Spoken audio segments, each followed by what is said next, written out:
Kwanza kabisa napenda kumshukuru Mwenyezi Mungu kwa kutupatia hii nafasi tena na mpaka kufika wakati huu. Jamani, baada ya kumshukuru Mwenyezi Mungu, napenda sana kushukuru serikali yetu ambayo iko bega kwa bega. Napenda kushukuru Mheshimiwa Balozi Awesu kule Qatar kwa juhudi zako ambazo zimeonekana. Napenda kushukuru waziri wetu wa kazi Mheshimiwa Ridhiwani Kikwete, vile vile kitengo cha ajira, mkurugenzi Josephine, na timu nzima, foreign affairs na watu wote kwa ujumla.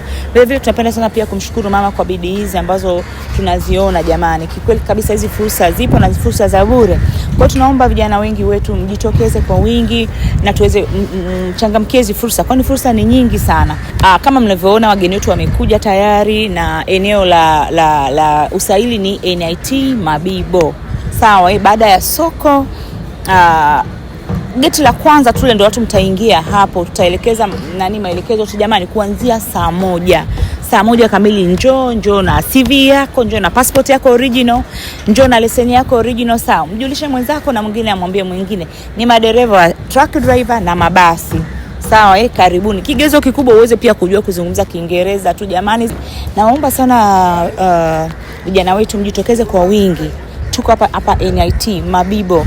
Yaani ukimaliza tu hii soko panapofuata hiyo geti linalofuata unaingia ndani. Kesho tutaweka posta zetu, itaonyesha kabisa moja kwa moja sehemu ambayo ya usaili. Jitokezeni kwa wingi sana, wale ambao mko kwenye database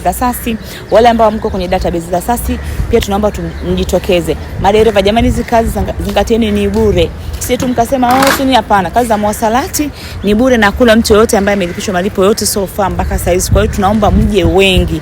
Hii ni chance ambayo ni adhimu sana kutokea. Kwa hiyo mjulishe na mwenzako amjulishe na mwingine sana. Asante sana.